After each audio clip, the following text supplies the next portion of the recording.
సేవకులు మీరంతా మీరు చేస్తున్న పరిచర్ను బట్టి నేను ఎంతగానో మిమ్మల్ని అభినందిస్తున్నాను. ఎంతో త్యాగపూరితమైన పరిచర్యలో మీరంతా ఉన్నారని నాకు తెలుసు. మరి అలాగే నమ్మకమైన పరిచర్య మీరు చేస్తున్నారని నమ్ముతూ నేను ప్రభుని స్తుతిస్తూ ఉన్నాను. మిమ్మల్ని అందరినీ చూడటం నాకు చాలా సంతోషంగా ఉంది. గడిచిన 4 దినాలు మీరెంతో ఆశీర్వాదాన్ని పొందుకున్నారని, ఇతర దైవజనుల యొక్క టీచింగ్స్ ద్వారా మీరెంతో మేలు పొందుకున్నారని నేను నమ్ముతూ ఉన్నాను. అలాగే మనకి ఈ రోజున చివరి దినంగా ఉంటుందని అనుకుంటున్నాను. నేను మాట్లాడిన తర్వాత కొద్ది సమయం ప్రశ్నలు కూడా మేము ఇస్తాం. ప్రశ్నలు అడగడానికి సమయం ఇవ్వబడుతుంది. కనుక అలాంటిది ఏదైనా డౌట్స్ కానీ, కొంత క్లారిఫికేషన్ కానీ, ఏదైనా విషయంలో మీకు అవసరమైతే దయచేసి అడగండి, క్లారిఫై చేసుకోండి. మరి ఆ రీతిగా మీరు మీ మైండ్ అంతా క్లియర్ చేసుకొని ఇక్కడి నుంచి వెళ్ళాలని నేను మనవి చేస్తూ ఉన్నాను. అలాగే మరి తమ్ముడు యోహాన్ రెడ్డిని బట్టి ప్రభుని స్తుతిస్తూ ఉన్నాను. దేవుడు తమ్మునికి ఇచ్చినటువంటి గొప్ప భారాన్ని బట్టి, అలాగే తమ్ముడిని వాడుకుంటున్న విధానాన్ని బట్టి నేను ఎంతో ప్రభుని స్తుతిస్తూ ఉన్నాను. మరి తమ్ముడు ప్రేమించి నాకు ఇచ్చిన ఈ అవకాశాన్ని బట్టి తమ్ముడు యోహాన్ రెడ్డికి నా కృతజ్ఞతలు తెలియజేసుకుంటూ ఉన్నాను. ప్రియమైన దేవుని బిడ్డలారా, ఈ రోజున మన ధ్యానానికి సంబంధించినటువంటి లేఖన భాగం, బైబిల్స్ ఉన్నవారు రాజుల 2వ గ్రంథం తీయండి దయచేసి. రాజుల 2వ గ్రంథం 20వ అధ్యాయం, 2 Kings chapter 20. రాజుల 2వ గ్రంథం 20వ అధ్యాయం. ఈ 20వ అధ్యాయం నేను మొదటి 3 వచనాలు చదువుతున్నాను, మీరు గమనించండి. మొదటి 3 వచనాలు. ఆ దినములలో హిజ్కియాకు మరణకరమైన రోగము కలగగా ఆమోసు కుమారుడును ప్రవక్తయునైన యెషయా అతని యొద్దకు వచ్చి, నీవు మరణమవుచున్నావు, బ్రతుకవు గనుక నీవు నీ ఇల్లు చక్కబెట్టుకొనుమని యెహోవా సెలవిచ్చుచున్నాడని చెప్పాను. అతడు తన ముఖము గోడ తట్టు త్రిప్పుకొని, యెహోవా, యథార్థ హృదయుడినై సత్యముతో నీ సన్నిధిని నేను ఎట్లు నడుచుకుంటునో, నీ దృష్టికి అనుకూలంగా సమస్తమును నేను ఎట్లు జరిగించుతునో కృపతో జ్ఞాపకం చేసుకునుమని హిజ్కియా కన్నీళ్లు విడుచుచు యెహోవాను ప్రార్థించెను. చాలండి. ఈ లేఖన భాగం ఇంతవరకు చాలు మనకి. ఈ రోజున నేను మాట్లాడాలనుకున్నటువంటి అంశం ఏంటంటే, మొదటి వచనంలో ఉన్నటువంటి మాట, ప్రభు హిజ్కియాకు తెలియచేసిన మాట, నీవు బ్రతుకవు గనుక, నీవు మరణమవుచున్నావు గనుక నీ ఇల్లు చక్కబెట్టుకొనుము. That is what it is. ఇది చాలా చాలా ప్రాముఖ్యమైనటువంటి విషయం మనందరి జీవితంలో కూడా. ఏదో ఒక రోజు మనందరం చనిపోవాల్సిందే. ఇప్పుడు కాకపోతే ఇంకొక రోజు డెఫినెట్గా చావు మనందరికీ సంప్రాప్తి అవుద్ది. మనం ఏ పనిలో ఉన్నా, ఏ పరిచర్యలో ఉన్నా, ఎంత గొప్ప పరిచర్య చేసేవారమైనా చావుని ఎదుర్కోక తప్పదు. అయితే ఇక్కడ హిజ్కియా జీవితంలో జరిగిన సంఘటన, దీని గురించి మనం ఆలోచించడానికంటే ముందుగా ఒక 2 విషయాలు హిజ్కియా గురించి మీకు చెప్పాలని నేను ఇష్టపడుతున్నాను. ఒక 2 విషయాలు చూద్దాం మనం. 18వ అధ్యాయంకి రండి దయచేసి. అదే 2వ రాజుల గ్రంథం 18వ అధ్యాయం. 18వ అధ్యాయంలో 3వ వచనంలో ఒక మాట. 3వ వచనం, అతడు యెహోవా దృష్టికి పూర్ణముగా నీతిని అనుసరించెను అనే మాట చూస్తాం. చాలా చక్కని సాక్ష్యం అది. యెహోవా దృష్టి ఎదుట నీతిని అనుసరించి నడుచుకొనెను అనే మాట. నీతియుక్తమైన జీవితాన్ని జీవించినటువంటి రాజు హిజ్కియా రాజు. ఇంకొక గొప్ప మాట, పాత నిబంధనలో మనం ఇట్లాంటి మాట చూడం జనరల్గా. ఆ మాట ఏమిటనంటే 5వ వచనం చూడండి. అదే 18వ అధ్యాయం 5వ వచనం. అతడు ఇశ్రాయేలు దేవుడైన యెహోవా యందు విశ్వాసం ఉంచువాడు. ఈ విశ్వాసం ఉంచుట అనే మాట మనకి పాత నిబంధనలో ఎక్కువగా కనపడదండి. కానీ హిజ్కియా జీవితంలో చాలా క్లియర్గా ఈ మాట రాయబడింది. అతడు ఒక విశ్వాసి, హి వాజ్ ఎ బిలీవర్ అనే మాట. దేవుని సన్నిధిలో నీతియుక్తంగా జీవించినటువంటి వ్యక్తి. 25 సంవత్సరాల వయసులో రాజు అయ్యాడు. 29 సంవత్సరాలు రాజుగా ఏలాడు యూదా రాజ్యాన్ని. దేవునికి ఎంతో ఇష్టమైన బిడ్డగా అతడు జీవించిన వాడుగా ఉంటున్నాడు. అతని గురించినటువంటి ఇంకో గొప్ప సాక్ష్యం ఏంటనంటే 5వ వచనంలోనే ఉంది. ఆ 5వ వచనంలోనే గొప్ప సాక్ష్యం ఏంటది? అతని తరువాత వచ్చినటువంటి యూదా రాజుల్లోను అతని పూర్వీకులైన రాజుల్లోను అతనితో సమమైన వాడు ఒకడును లేడు. ఎంత గొప్ప సాక్ష్యం అండి అది. There's no one like him before or after him. ఆయనకి ముందు కానీ ఆయన తర్వాత కానీ అలాంటి రాజు లేడట. అలాంటి జీవితాన్ని జీవించి ఏలినటువంటి వాడు లేడు అని ఇక్కడ మనకి జ్ఞాపకం చేయబడుతూ ఉన్నది దేవుని బిడ్డలారా. What a wonderful testimony. నేను పెద్దగా ఇతని గురించిన డీటెయిల్స్ చెప్పదలంచలేదు, ఎందుకంటే మన ధ్యానాంశం వేరుగా ఉంది కనుక. నీ ఇల్లు చక్కబెట్టుకొనుము అనే అంశాన్ని మనం ధ్యానం చేసుకోవాలి. అందుకనే హిజ్కియా యొక్క జీవితాన్ని డీటెయిల్డ్గా మీకు నేను చూపించటం లేదు. మీరు కావాలనుకుంటే ఆ తర్వాత 18వ అధ్యాయం అంతా కూడా మీరు చదువుకోండి దయచేసి. అయితే ఇక్కడ ఇలాంటి ఒక జీవితాన్ని జీవించడానికి గల కారణం ఏంటి? వాళ్ళ నాన్నగారు అలా జీవించాడా? లేదండి. వాళ్ళ నాన్నగారు ఆహాజ్ చాలా చెడు జీవితాన్ని, దేవునికి ఇష్టం లేని జీవితాన్ని జీవించాడు. విగ్రహాలు పెట్టాడు, దేశాన్ని పాడు చేశాడు, ప్రజల్ని పాడు చేశాడు. అతడు వాళ్ళ నాన్నగారు ఏమీ పెద్ద ఒక మాదిరి జీవితం అతని ముందు ఏం పెట్టలేదు. కానీ వ్యక్తిగతంగా హిజ్కియా తనకు తానుగా దేవునికి సమర్పించుకొని నీతియుక్తంగా జీవించి దేవుణ్ణి సంతోషపెట్టినటువంటి ఒక వ్యక్తిగా మనం ఇక్కడ చూస్తూ ఉన్నాం. ఇప్పుడు 20వ అధ్యాయంకి వచ్చే లోపల ఇక్కడ చాలా విచారకరమైనటువంటి ఒక మాట దేవుడు హిజ్కియా విషయంలో జ్ఞాపకం చేస్తున్నాడు. అప్పటికి హిజ్కియా వయసు ఎంత అంటే 39 సంవత్సరాల వయసు. జాగ్రత్తగా వినండి. 39 సంవత్సరాల వయసులో దేవుని యొక్క వాక్కు హిజ్కియాకు వచ్చిందండి. ఏమని వచ్చింది? నీకు మరణకరమైనటువంటి రోగం ఉంది కనుక నువ్వు చనిపోబోతున్నావు. ఆ మరణకరమైన రోగం ఏంటంట? 20వ అధ్యాయం 7వ వచనం చూడండి. 7వ వచనం. పిమ్మట యెషయా అంజూరపు పండ్ల ముద్ద తెప్పించులని చెప్పగా వారు దాన్ని తెచ్చి కురుపు మీద వేసిన తర్వాత అతడు బాగుపడెను. కురుపు అనే మాట ఇక్కడ రాయబడింది. రాచపుండు, క్యాన్సర్ పుండు అవ్వచ్చు, తెలియదు మనకి. డీటెయిల్స్ ఏమి బైబిల్లో లేవు కనుక అది ఎలాంటి రోగం, అది ఎలాంటి పుండు అనేది మనకు తెలియదు. కానీ బైబిల్లో దేవుడు చెప్పిన దాన్ని బట్టి మనకు అర్థమవుతుంది ఏంటంటే ఇది బహు భయంకరమైనటువంటి రోగానికి దారితీసింది, అతని యొక్క మరణానికి దారితీసింది.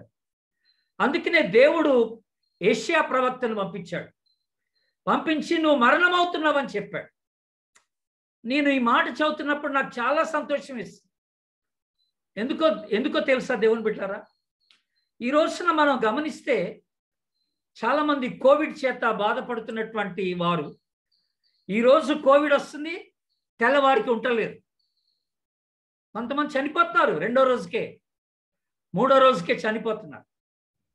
అలా కాకుండా ఒకవేళ దేవుడు మనకి ముందుగా తెలియజేసి నువ్వు చనిపోబోతున్నావు, నువ్వు ఏ ట్రీట్మెంట్ తీసుకున్నా సరే you are going to die, నువ్వు చనిపోబోతున్నావు కనుక నీ ఇల్లు చక్కబెట్టుకోమని దేవుడు మనకు చెప్తే అది ఎంత ఆశీర్వాదం అండి. ఒక యాంగిల్లో మనం ఆలోచన చేస్తే అది ఎంతో ఆశీర్వాదం. ఆల్రెడీ దేవుడు నన్ను సిద్ధపరుస్తున్నాడు అనమాట. నాకు జరగబోయేది ఏంటో దేవుడు చెప్పేస్తున్నాడు. ఆకస్మికంగా నేను ప్రాణం విడవకుండా, ఆకస్మికంగా నేను చనిపోకుండా దుస్థితి పాలవకుండా ఒక సిద్ధపాటు సమయం అన్నమాట ఇది. ఎంతో చక్కని ఒక దేవుని యొక్క ఆశీర్వాదం హిజ్కియా మీద ఉన్నట్టుగా మనం చూస్తూ ఉన్నాం. కనుక ఈ సిద్ధపాటులో ఏం జరగాలి? ఏం జరగాలంటే దేవుడు ఏం చెప్పాడు? నీ ఇల్లు చక్కబెట్టుకోమను. విషయం ఏంటంటే అప్పటికి హిజ్కియాకి పిల్లలు లేరు, వంశోద్ధారకులు ఎవరు లేరు, కుమారులు లేరు. నీ ఇల్లు చక్కబెట్టుకో అంటే ఏంటి మరి ఇక్కడ? ఇంకా అప్పుడు పిల్లలు పుట్టలేదు, ఇంకా కుటుంబం లేదు, కొద్దిగా భార్య భర్తలే ఉంటున్నారు.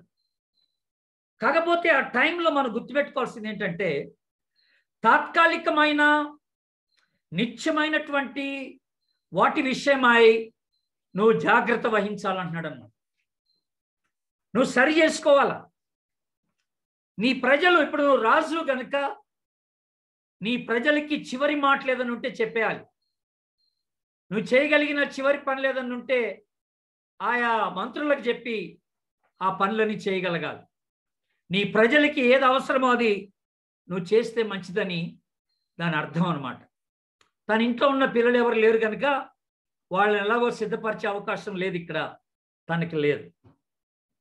ఒకసారి మీరు ఆలోచన చేయండి. డాక్టర్ గారు మిమ్మల్ని కలిసి ఇక నువ్వు కొన్ని దినాలే బ్రతుకుతావు కనుక నువ్వు సిద్ధపరచుకో నిన్ను నీవు అని అంటే మనం ఎక్కడ ప్రారంభం చేస్తాం సిద్ధపాటు? That is a big question. అది పెద్ద ప్రశ్న. సిద్ధపాటు అనేది ఎక్కడ ప్రారంభిస్తాం? డాక్టర్ గారే నాకు తెలియచేసి దేవుని ద్వారా నువ్వు చనిపోబోతున్నావు, కొన్ని దినాలే బ్రతుకుతావు, ట్రీట్మెంట్ పనిచేయదు కనుక నిన్ను నీవు సిద్ధపరచుకో, చక్కబెట్టుకో అని అంటే మనం దైవజనులంగా ఎక్కడ ఫస్ట్ స్టార్ట్ చేస్తాం చక్కబెట్టుకోవడం అనేది ఒక పెద్ద ప్రశ్న దేవుని బిడ్డ. ఈ చక్కబెట్టుకునే దాని గురించి ఆలోచన చేసినప్పుడు నాకు బైబిల్లో మరొక వ్యక్తి గుర్తొస్తున్నాడు. మీరు సమూయేలు గ్రంథం తీయండి దయచేసి. సమూయేలు 2వ గ్రంథం 17వ అధ్యాయం. 2 Samuel chapter 17. సమూయేలు 2వ గ్రంథం 17వ అధ్యాయం 23వ వచనం చదువుతున్నాను, గమనించండి. 23వ వచనం. అహితోపెలు తాను చెప్పిన ఆలోచన జరగపోవుట చూచి గాడిదకు గంతగట్టి ఎక్కి తన ఊరనున్న తన ఇంటికి పోయి తన ఇల్లు చక్కబెట్టుకొని ఊరిపోసుకొని చనిపోయాను. నాకు చాలా ఆశ్చర్యం కలిగింది ఇది, ఈ మాట చదువుతున్నప్పుడు. అహితోపెలు ఎందుకు ఇంటికి వెళ్ళి ఊరేసుకున్నాడంట? ఇక్కడ 2 గమ్మత్తైన మాటలు నాకు వినపడుతున్నాయి. ఇల్లు చక్కబెట్టుకొని ఊరేసుకున్నాడు.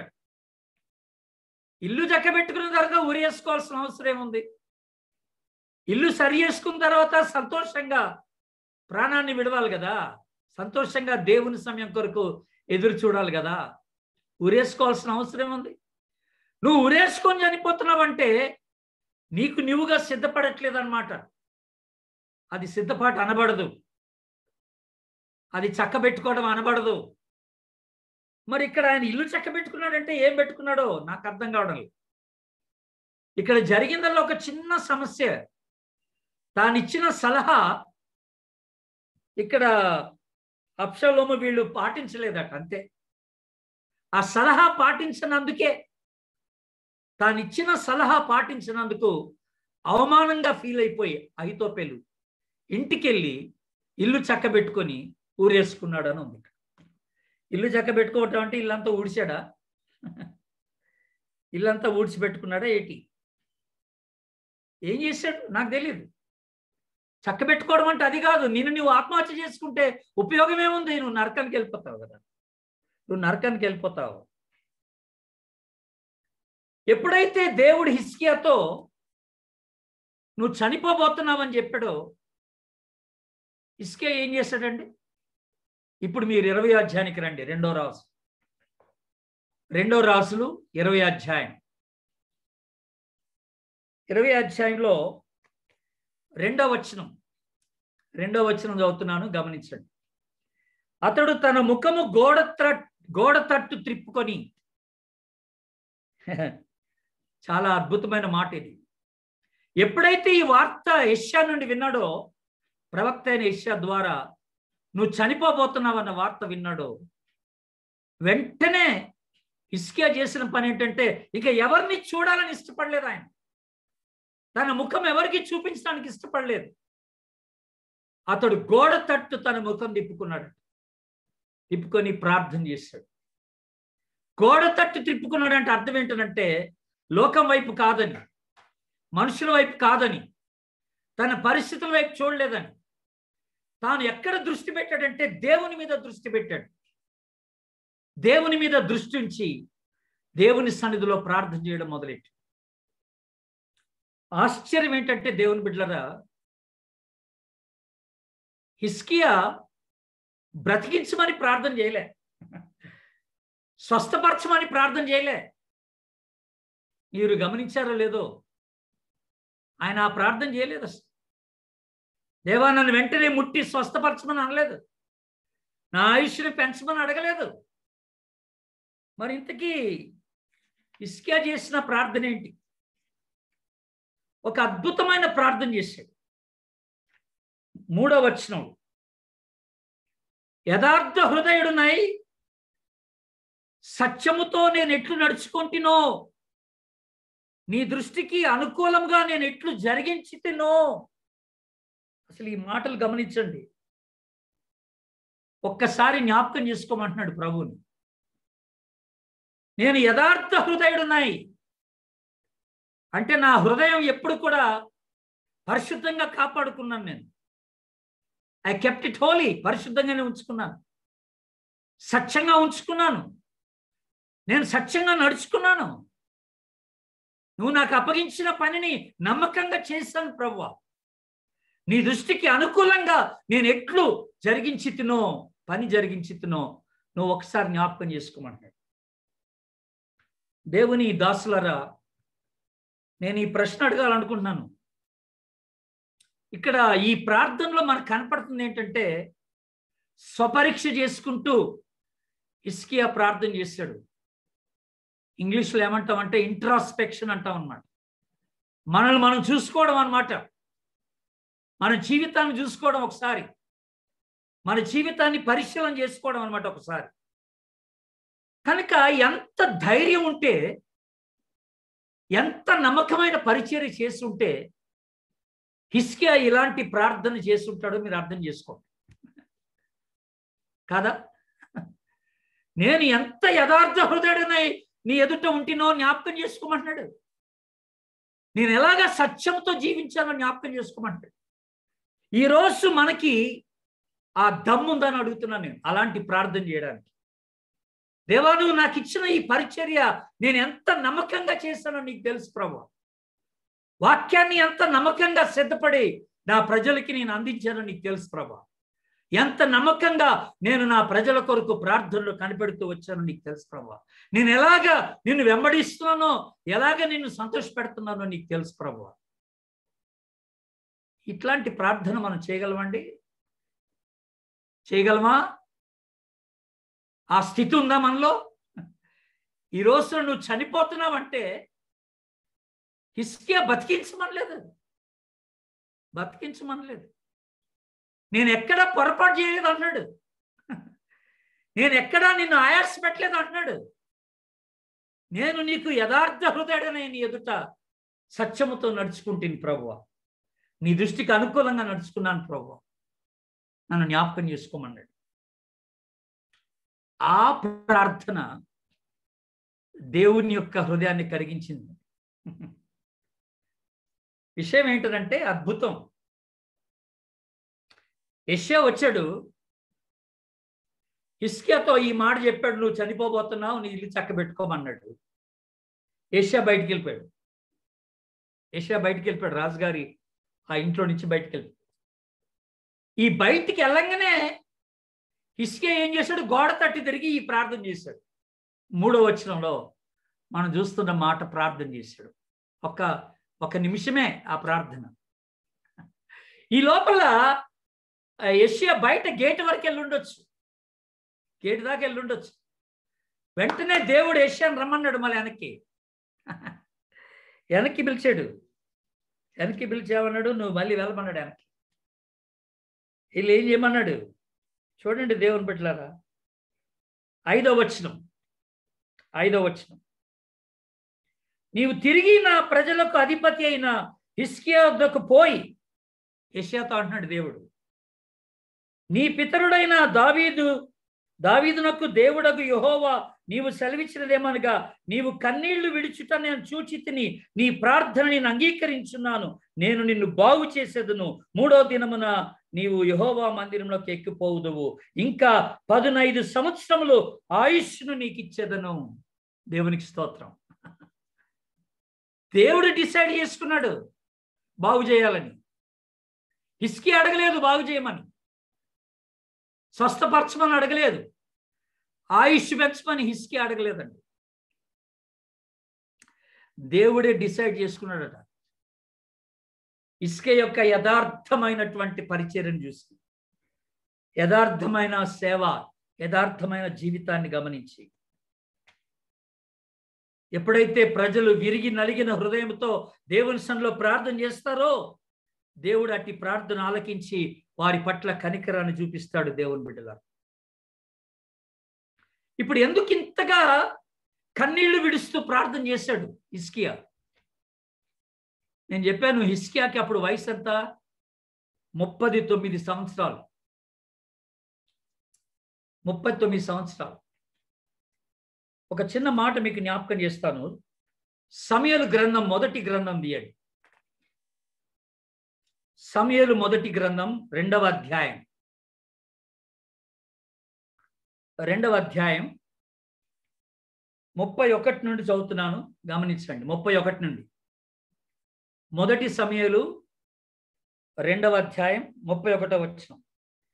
ఆలకించుము, రాగల దినములలో నీ బలమును నీ పితరుని ఇంటి బలమును నేను తక్కువ చేసేదను. నీ ఇంట ముసలివాడు ఒకడును లేకపోవును. చూసారా?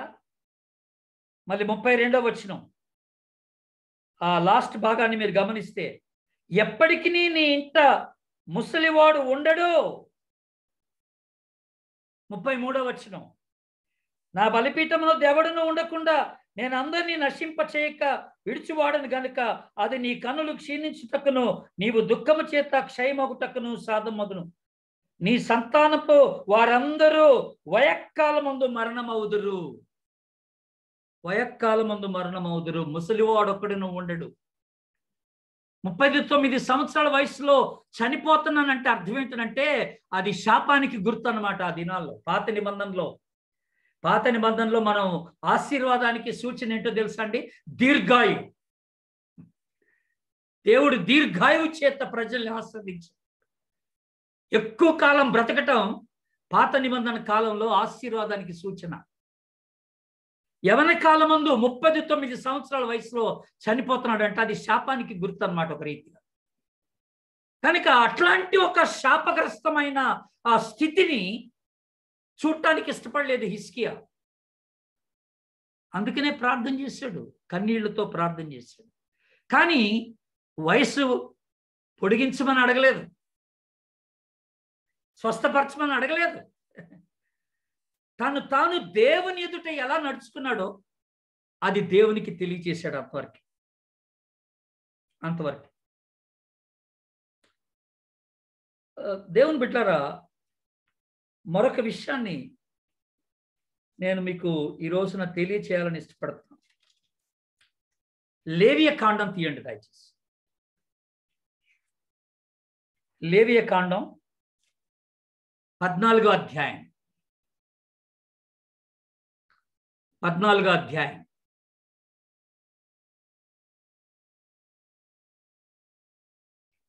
34వ వచనం. 34వ వచనంలో మీరు జాగ్రత్తగా గమనించాల్సిన కొన్ని మాటలు ఉన్నాయి, మీరు చూడండి. నేను స్వాస్థ్యముగా మీకు ఇచ్చున్న దేశంలోకి మీరు వచ్చిన తర్వాత మీ స్వాస్థ్యమైన దేశంలోని ఏ ఇంటనైనను నేను కుష్ఠపొడ కలుగ చేసిన ఎడలా, ఈ మాటలు మీరు గమనించండి, అండర్లైన్ చేసుకోండి. దేవుడు మాట్లాడుతున్నాడు ఇశ్రాయేలీలతో మోషే అహరోనుల ద్వారా. మీరు వాగ్దాన భూమిలోనికి ప్రవేశించిన తర్వాత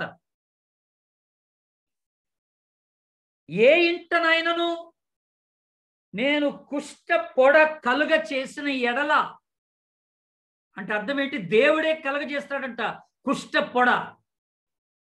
అర్థమవుతుందా? నేను కలుగ చేసిన ఎడల అని అన్నాడు.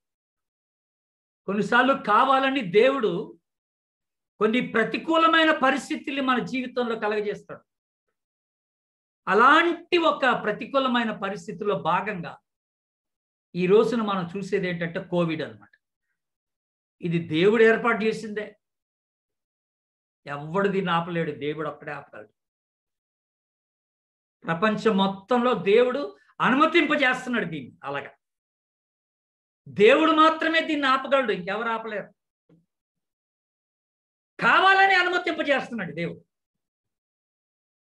కొంతమంది జీవితాల్ని దెబ్బ కొడుతున్నాడు, సరిచేయడానికి, మార్చుకోవడానికి, ఆయన గురించి తెలుసుకోవడానికి, ప్రభు దగ్గర రావడానికి, అన్ని విషయాల్లో ఆధ్యాత్మికంగా మన జీవితాన్ని సరిగా ఉందో లేదో చూసుకోవడానికి.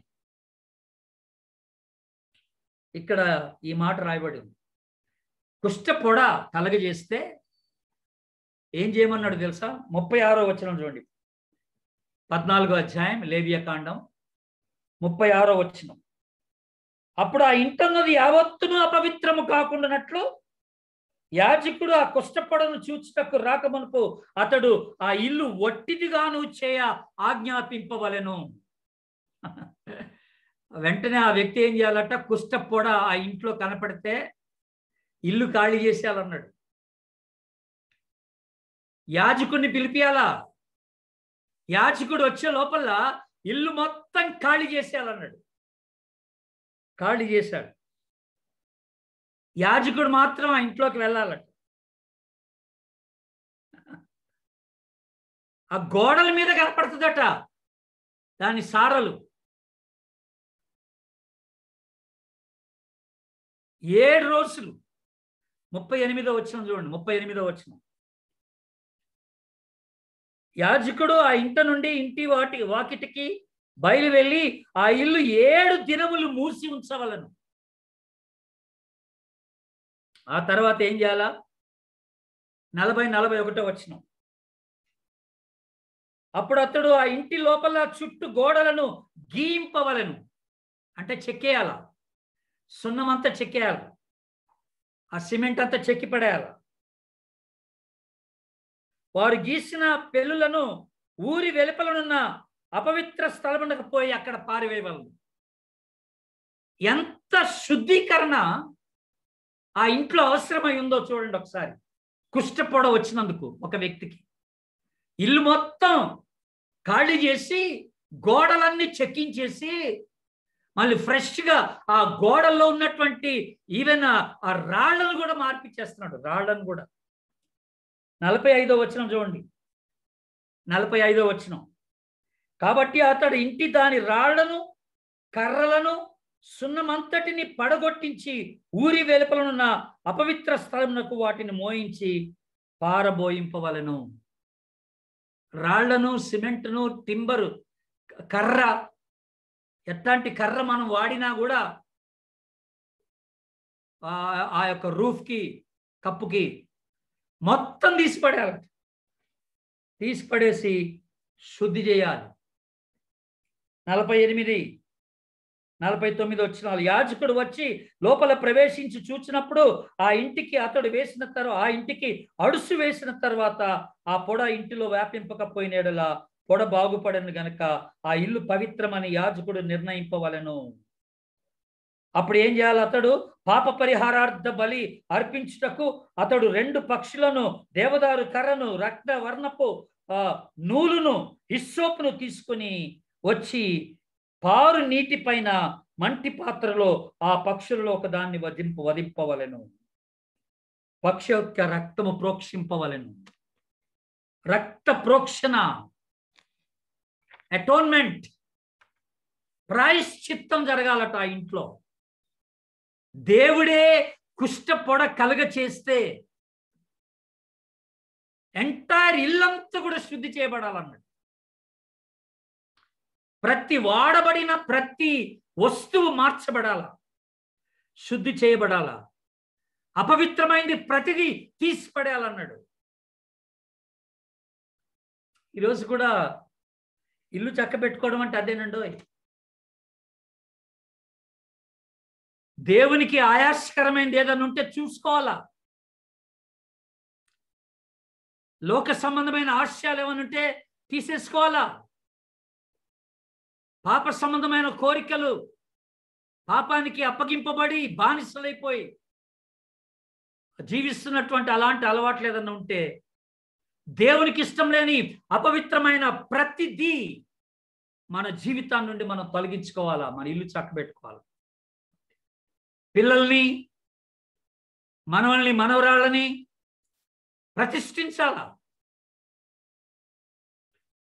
ప్రతిష్ఠించాలి. వాళ్ళందరూ ప్రభులో ఉంటే చూసుకోవాలా. ఇంటిల్లో అందరూ ఇంటిల్లో పాదు, ఎవరు కూడా విడిచిపెట్టబడకూడదు. ప్రతి వారికి రక్షణ సువార్త అందిందో లేదో చూసుకోవాలా. మన ఇంట్లో ఉన్న ప్రతి వారికి అందరూ పరలోకానికి సిద్ధపడి ఉన్నారా లేదా గమనించుకోవాలా. మన పిల్లలందరూ, దైవ సేవకుని పిల్లలు ముఖ్యంగా. ఈరోజు మీ కుమారులు, కుమార్తెలు అందరు ఎక్కడున్నారు ఒకసారి ఆలోచన చేసుకోండి. ప్రభులో ఉన్నారా, లోకంలో ఉన్నారా? పరిశుద్ధతలో జీవిస్తున్నారా, పాపంలో జీవిస్తున్నారా? దేవుని చిత్తాన్ని జరిగిస్తున్నారా, వాళ్ళ ఇష్టానుసారంగా వాళ్ళు తిరుగుతూ జీవితాన్ని పాడు చేసుకుంటున్నారా? మీ పిల్లలు ఎక్కడున్నారు? మీరు అద్భుతమైన పరిచర్య చేస్తున్నారు, కానీ మరి కుటుంబం, దేవుడు మీకు ఇచ్చిన పిల్లలు, మనవాళ్ళు, మనవరాండ్లు, కుమారులు, కుమార్తెలు, వీళ్ళందరూ ప్రభులో ఉన్నారో లేదో చూసుకోవాల్సినటువంటి అవసరత ఉన్నదని ప్రభు జ్ఞాపకం చేస్తున్నాడు. ఇంకొక మాట మీకు గుర్తు చేస్తాను, ఆ తర్వాత కొన్ని ప్రశ్నలు మీ ముందు పెడతాను నేను. ఈ ప్రశ్నలకు మీరు జవాబు ఇవ్వడానికి ప్రయత్నం చేసుకోండి. మీరు ఒకసారి యెహోషువ గ్రంథం తీయండి. యెహోషువ గ్రంథం 5వ అధ్యాయం.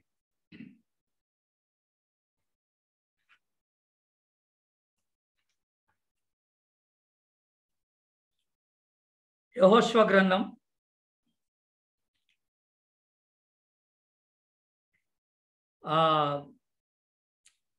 దానికంటే ముందుగా 4వ అధ్యాయం చూద్దాం.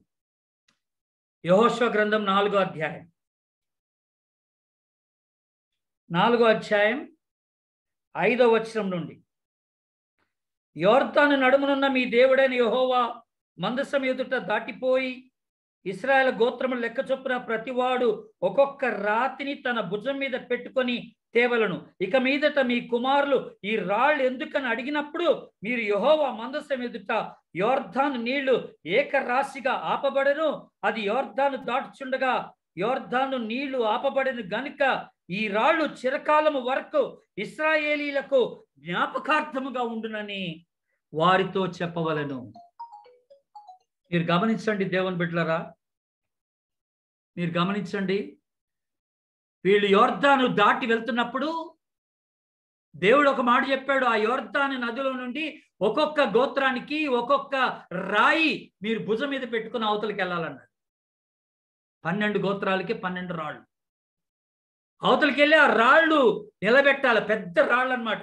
రాయి అంటే చిన్నది కాదు, ఎత్తుగా ఉంటుంది. ఒక 6-7 అడుగుల ఎత్తు ఉంటుంది అనమాట రాయి. అది మోయాలి, మోసుకొని వెళ్ళాలి. అవతల ఆ రాళ్ళను నిలబెట్టాలి. ఈ రాళ్ళు ఎందుకని మీ పిల్లలు అడిగితే దేవుడు చేసిన ఈ గొప్ప అద్భుత కార్యం, దేవుడు ఎలాగ మిమ్మల్ని నడిపించాడో, ఎలా కాపాడాడో, ఎలాగ ఆయన మిమ్మల్ని మీకు అన్ని సమకూర్చి పెట్టాడో, ఎలాగా ఈ యోర్దాను యువతలకి అతను తీసుకుని వచ్చాడో, అతడు మేము తీసుకొచ్చాడో, ఈ సాక్ష్యాన్ని మీరు మీ పిల్లలకి చెప్పాలన్నాడు. మీ పిల్లలు తెలుసుకోవడానికి, దేవుడు మీలో చేసిన కార్యాన్ని మీ పిల్లలకి తెలియచేయటానికి మీ దగ్గర సాక్ష్యపు రాయి కావాలన్నాడు. సాక్ష్యపు రాయి. నీ పిల్లలు ఆ రాయి చూసినప్పుడు ఏంటని అడిగితే దేవుని కార్యాన్ని గురించి చెప్పాలి. మన పిల్లలకి ఒక సాక్ష్యం అవసరం మన జీవితంలో, దేవుని కార్యాన్ని గురించి చెప్పడానికి. ఒక సాక్ష్యంగా ఒక రాయి పెట్టుకోవాలి. క్రీస్తు అనే బండ పైన మన జీవితాలు నిర్మించబడాలి. సిద్ధపాటులో ఇదొకటి. వాక్యం పైన మన జీవితాలు నిర్మించబడాలి.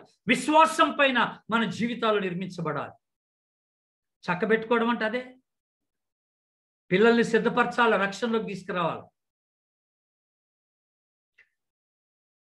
ఇప్పుడు ఒక ప్రశ్న ఏంటంటే, హిజ్కియాకి 15 సంవత్సరాల ఎక్స్టెన్షన్ ఇవ్వబడింది, పొడిగింపు.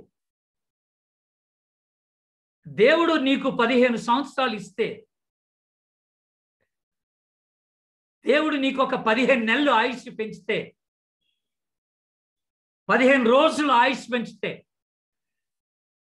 24 గంటల ఆయుష్ దేవుడు నీకు పెంచితే, నువ్వు సరి చేసుకునేది ఎక్కడ, ఏంటి? నీ ఇల్లు చక్కబెట్టుకోమన్నాడు కదా.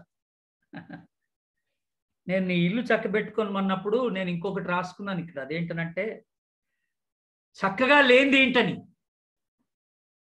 సరిగా లేనిది ఏంటి, నా ఇంట్లో క్రమంగా లేనిది ఏంటి, దేవునికి ఇష్టంగా లేనిది ఏంటి,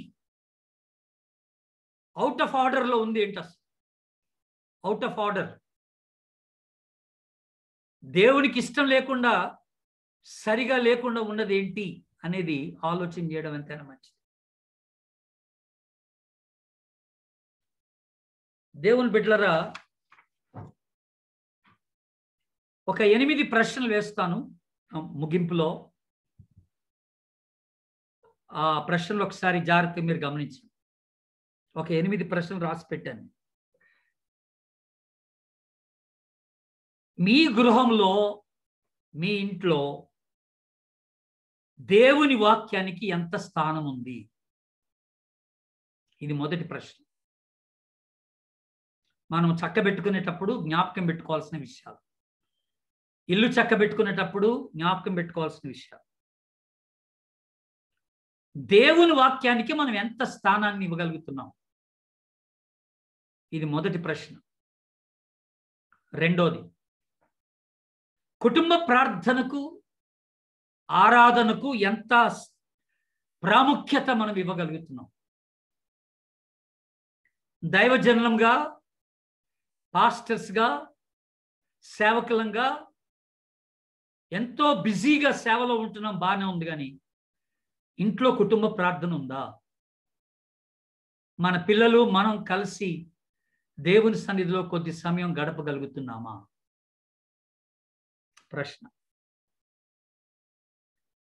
మూడో ప్రశ్న, మన పిల్లలందరూ, మన మనవాళ్ళు మనవరాళ్ళు అందరూ ప్రభులో ఉన్నారా లేదా?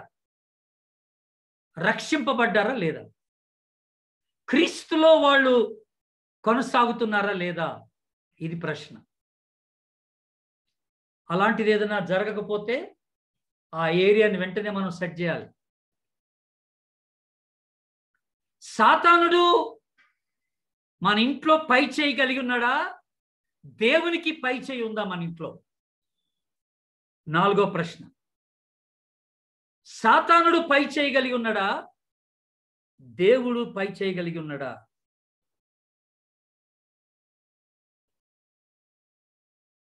ఐదో ప్రశ్న,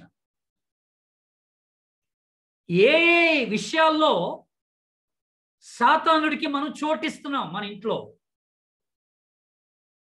అపవాదికి చోటు ఇవ్వకుడి అని అన్నాడు పౌలు ఎఫెసీ సంఘానికి రాస్తూ. ఏ విషయాల్లో మనం అపవాదికి సాతానుడికి మన ఇంట్లో చోటిస్తున్నాం. వాళ్ళ గురించి వీళ్ళ గురించి మనం అమలక్కలు విషయాలు మాట్లాడుకోవడం, ఒకరి మీద ఒకరికి నేరారోపణ చేసుకోవడం, ప్రేమ లేకుండా ఉండడం,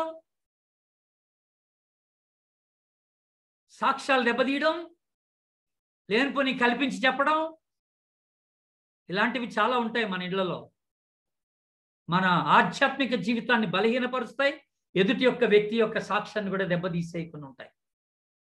అక్కడే సాతానుడికి మనం చోటిస్తున్నాం అన్నమాట. ఆ విషయాల్లో సాతానుడికి మనం చోటిస్తున్న వారం అవుతుంది. ఆరోది, పరిశుద్ధాత్మ నడిపింపు కొరకు కనిపెడుతున్నామా, మన ఇష్టానుసారంగా మనం ముందుకెళ్తున్నాం? మన ఇంట్లో పరిశుద్ధాత్మ నడిపింపు కొరకు కనిపెడుతున్నామా, మన ఇష్టానుసారంగా మనం ముందుకెళ్తున్నాం? 7వ ప్రశ్న, మన ఇంట్లో అబద్ధం, మోసం, యథార్థత లేని స్థితి ఏదైనా ఉందా? ఊకే అబద్ధంతో జీవించటమే. పిల్లలు కానీ పెద్దలు కానీ అందరు అబద్ధాలు ఆడే, అలా ఉండకూడదు. 8వ ప్రశ్న, అపవాది తంత్రాలు ఏదన్నా మనం వాడుకుంటున్నామా? తాయెత్తులని, మంత్రాలని, దురాత్మకి సంబంధించిన కార్యాలు, ప్రాక్టీసెస్, విచ్ క్రాఫ్ట్ ప్రాక్టీసెస్ అంట, డెవిలిష్ ప్రాక్టీసెస్ అంట. అలాంటివి ఏదన్నా, అలాంటి వాటికి మనం చోటిస్తున్నామా మన ఇంట్లో? ఇది ఇంటికి సంబంధించిందండి. ఇది ఇంటికి సంబంధించిన ప్రశ్న.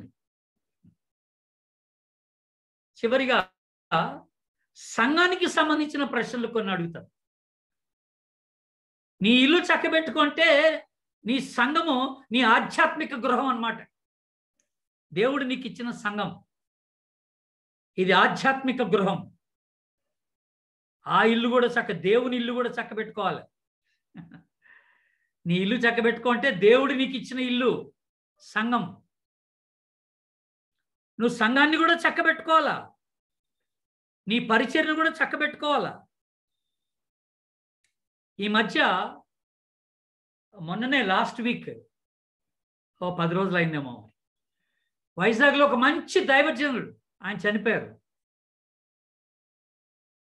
చాలా గొప్ప పరిచర్య చేస్తాడు, యవనస్తుడు. కోవిడ్ వల్ల చనిపోయారు ఆయన. ఆ వార్త విన్న తర్వాత నేను చాలా బాధపడ్డాను. నేను చాలా పర్యాయములు వాళ్ళ సంఘానికి వెళ్ళి వాక్యం చెప్పాను. పెద్ద సంఘం, బాగా కట్టుకున్నాడు. నాకు వెంటనే ఒక ప్రశ్న వచ్చింది, ఏంటంటే ఇంతకీ ఇప్పుడు ఆ సంఘం ఎవరి పేరట ఉంది? నెక్స్ట్ ఆ సంఘాన్ని చూసుకునేది ఎవరు? ఆ సంఘ నాయకులకి ఎంత అధికారం ఉంది ఆరాధన పైన? ఈ రిజిస్ట్రేషన్ ఎక్కడ జరిగింది? అసలు ఏ పేరట రిజిస్ట్రేషన్ జరిగింది? నువ్వు వెళ్ళిపోయిన తర్వాత సేవ ఆగిపోద్దా? నువ్వు వెళ్ళిపోయిన తర్వాత సేవ కంటిన్యూ అవుద్దా? నీ సిద్ధపాటు ఎలాగుంది? నీ సంఘాన్ని, నీ సంఘ పెద్దలను, సంఘ అధికార నాయకులను నువ్వు ఎలా సిద్ధపరిచి ప్రభు వచ్చేంత వరకు ఈ పరిచర్య కొనసాగాలని నువ్వు ఆశపడుతున్నావని నేను అడుగుతున్నాను. అధికారులకు, నాయకులకు, పెద్దలకు మీరు ఇచ్చేటువంటి బాధ్యత ఎంతవరకు ఉంది? నాకు బెంగళూరులో ఒక సంఘం తెలుసు. అప్పుడప్పుడు ఆ సంఘానికి వెళ్ళి వాక్య పరిచర్య చేస్తూ ఉంటాను. ప్రారంభ ప్రార్థన మొదలుకొని చివరి ఆశీర్వాదం వరకు అన్ని పాస్టర్ గారే చేస్తారు. మధ్యలో ఎవరికి కనీసం ప్రార్థన ఇవ్వడు, ఒక వాక్యం చదవనివ్వడు, ఓ పాట పాడనివ్వడు. పాటలు కూడా ఆయనే పాడతాడు, అన్ని ఆయనే పాడేస్తాడు. ఎవరికి అవకాశం ఇవ్వడం. నేను 2-3 సార్లు చెప్పి చూశాను, అయ్యా వేరే వాళ్ళకి అవకాశం ఇవ్వండి, మీరు ఎందుకు శ్రమ పెడతారు ప్రారంభం నుండి చివరి వరకు? వేరే వాళ్ళని కూడా మనం ఇన్వాల్వ్ చేస్తే వాళ్ళు ఇంకా ఆసక్తితో దేవుని సేవలో పాల్గొంటారు. వాళ్ళు చాలా మంది తలాంతులు కలిగిన వాడు ఉన్నారు, అంతా మనమే చేయాల్సిన పని లేదు. మరి సడన్ గా నువ్వు పోతే ఏంటి, ఏం జరుగుతుంది? సంఘ పెద్దల యొక్క బాధ్యతలు ఎంతవరకు నువ్వు వాళ్ళకి అనుగ్రహిస్తున్నావు? ఆరాధన నడుపుట్లో, సంఘ కార్యక్రమాలు చూసుకోవడంలో బాధ్యత ఎంతవరకు ఇచ్చావు? మూడో ప్రశ్న, నీ చర్చ్ అకౌంట్స్ ఎవరు మెయింటైన్ చేస్తారు? నువ్వా సంఘ పెద్దలు? అకౌంట్ ఎవరి పేరట ఉంది? నీ పర్సనల్ పేరట ఉందా? చర్చ్ పేరట అకౌంట్ ఉందా? ఆదివారపు కానుకలు ఏ అకౌంట్లోకి వెళ్తాయి? నీ పర్సనల్ అకౌంట్లోకా, చర్చ్ అకౌంట్లోకి వెళ్తున్నాయి? ఆలోచన చేసుకోవాల్సినటువంటి విషయాలు. వన్ మ్యాన్ షో అంత నన్ను బట్టే జరగాలనుకుంటున్నావా? అందరి యొక్క ఇన్వాల్వ్మెంట్ దీంట్లో ఉండాలని ఆశపడుతున్నాం. అందుకని ఎఫెసీ పత్రిక మనకు బాగా తెలుసు. సంఘం 4వ అధ్యాయం 11-12 వచనాలు మనకి బాగా తెలుసు. అది సంఘము క్షేమాభివృద్ధి నొందినట్లు దేవుడు అనేకులను సంఘంలో తీసుకొస్తున్నాడు. అపోస్తలను, సువార్తికులను, బోధకులను, ప్రసంగికులను, ఆయా తలాంతులు కలిగిన వారిని దేవుడు తీసుకొచ్చి వారి ద్వారా సంఘము క్షేమాభివృద్ధి నొందుటకు దేవుడు ప్రయాసపడుతున్నాడు. అందరికీ సంఘములో అవకాశాలు కలిగిస్తూ ఉండాలి. మనం సంఘం ప్రభు నిమిత్తమై నిలబడి బలపడాలంటే, ఇది దేవుని ఇల్లు చక్కబెట్టుకోవడం అంటే ఇదే అన్నమాట. దేవుని ఇల్లు చక్కబెట్టుకోవడం. ఈ విషయాలన్నిటిలోనూ మీరు ఆలోచన చేయండి. మీ సొంత గృహాలు, మీ కుటుంబాలు, మీరు ఎంతకాలం ఉంటాం, మనం ఎంతకాలం ఉంటాం అనేది ప్రశ్న మనకు తెలియదండి. అది దేవుని యొక్క ఏర్పాటు. దేవుని యొక్క మహాకృపలో ఈ రోజున మనం బ్రతికున్నాం అంతవరకే. మన ఆయుష్ ఎంత ఉందో మనకు తెలియదు. దేవుడిచ్చిన ఈ కొద్ది కాలపు జీవితంలో మనం ఏ రీతిగా మనం ఇల్లు చక్కబెట్టుకుంటున్నాం, మన సంఘాన్ని చక్కబెట్టుకుంటున్నాం, దేవుడిచ్చిన పరిచర్ని మనం ఎలా చక్కబెట్టుకుంటున్నాం అనేది చాలా అవసరమైన విషయం. సిటీ స్టడ్ గొప్ప మిషనరీ, ఆయన ఒక మాట అన్నాడు, ఒకే ఒక జీవితం త్వరలో అంతమైపోతుంది. నువ్వు క్రీస్తు కొరకు ఏం చేస్తావో అదే నిత్యము నిలుస్తుంది అన్నాడు ఆయన. ఒకే ఒక జీవితం, అది త్వరలో అంతమైపోతుంది అన్నాడు. క్రీస్తు కొరకు నువ్వేం చేస్తావో అది నిత్యము నిలుస్తుంది అన్నాడు. నువ్వు వెళ్ళిపోయిన తర్వాత కూడా నీ పరిచర్య కొనసాగుతూ ఉంటున్నట్లయితే అది దేవుని చేత అభిషేకించబడిన పరిచర్య అని నువ్వు తెలుసుకోవాలి. నీతో పాటు నీ పరిచర్య ఆగిపోతే అది నీ పరిచర్య, అది ప్రభు పరిచర్య అనబడదు. ప్రభు దానివల్ల మహిమపరచబడడు. జ్ఞాపకం చేసుకుంటా. ఇక్కడితో ఆఫ్ చేస్తానండి. మీకు ఏదైనా ప్రశ్నలు ఉంటే అడగండి. Thank you. థ్యాంక్ యూ అన్న, thank you very much.